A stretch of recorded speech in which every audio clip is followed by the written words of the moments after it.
finished my Fast and Furious series review. 1, 2, 3, 4. Those are some good movies. Now, not the greatest of movies to review. However, I want to review it because I took the time to buy it, took the time to watch it, and it's 2 hours and 50 minutes long. It was kind of tough to sit through at times. Not gonna lie. It's Final Days of Planet Earth. Now, the reason I bought this movie was I'd never heard of it, but it's a Blu-ray, and I bought it from. It was $5 at Walmart.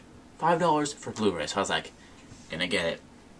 Not a bad decision, but not the greatest decision. I mean, you could spend your money better other ways, but I mean, it's a nice Blu-ray to add to your collection, I suppose. It focuses on a group of people on planet Earth, of course, hence the name, Final Days of Planet Earth, but which I don't find to be really the best title, because they make it sound like it's really an apocalyptic movie, but it's really not. It kind of is. It has the possibility to be, but it's really not, because they don't really go to that extent. The plot that they give you for this movie, if you were to read it online or something, really isn't very accurate, so I'm not even gonna read that little synopsis on the back. I'm just gonna tell you what it's about and what happens throughout the movie, kind of, up until parts where I would be giving something away. So the movie focuses on a few astronauts who are in space. One of the astronauts wakes up in the middle of the night, and, well, middle of the night, day, doesn't really matter. They're sleeping, they're in space, who knows whether it's day or night. Anyways, he wakes up, and the 3 other astronauts are gone, so he starts looking around the space station, and he doesn't find any of them. He's calling out their names, then he goes to a window, and one of their hands is floating by, cut off from their body, bloody, and just floating by in space.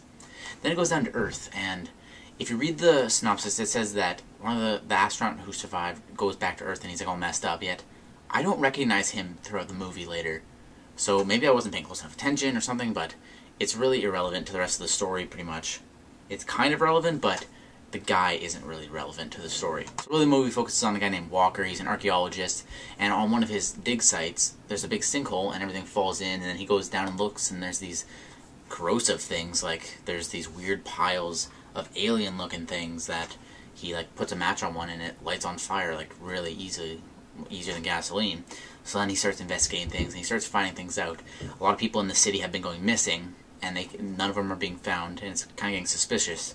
And then turns out that there may be an alien conspiracy going on. Yes, hence that thing right there. That's the alien, as you can see. So it's kind of a good movie. It's about the aliens and the guys Walker and a bunch of other people that he meets, and he convinces them about the conspiracy, and it's just a whole lot of crazy things going on. It's not the greatest movie, I'll tell you that. So if you see this movie at Walmart, decide whether you want to watch this or not. It's 2 hours and 50 minutes long. After about an hour and 23 minutes, there's credits. And it's like, what the hell just happened? I thought this movie was 2 hours 50 minutes long, because you look at the back, and it says that's 170 minutes.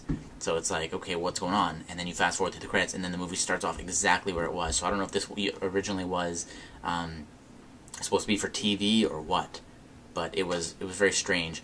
The acting in this movie also not the greatest, really not. The fight scenes are weird because they're poorly acted. However, it makes it more realistic because it's not just all over the place. It's not just crazy action. However, that's less entertaining. We watch movies for entertainment, not for realism for the most part. So I think a lot of the budget for this movie went towards making an HD movie and having it on Blu-ray, because it really wasn't that great. The special effects aren't the greatest. You could probably make better special effects on your own in Final Cut Pro or whatever you use, Adobe Premiere, whatever, but not the greatest movie. However, it is something to watch. It is only $5 for Blu-ray, and new Blu-rays these days cost $30 plus sometimes, most of the time. So it is good, I'll tell you that. Well, good, it's a good deal, I meant to say, not good. It's mediocre.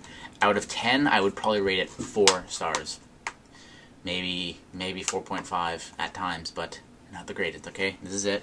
This is it right there. So, check this one out if you happen to be at Walmart and you come across it. Really watch it on Blu-ray, though, because without the good quality, it'd be even worse.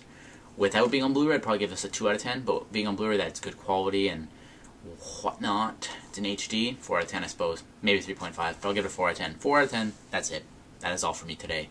See you next week, which tomorrow is December, so I don't really know what we're doing. We haven't really discussed it. I haven't really conversed at all about what will be done for this month. It might just be the last 2 weeks of the month. It might be the whole month for Christmas, wintry movies. But we'll see, and I'll see you guys next week.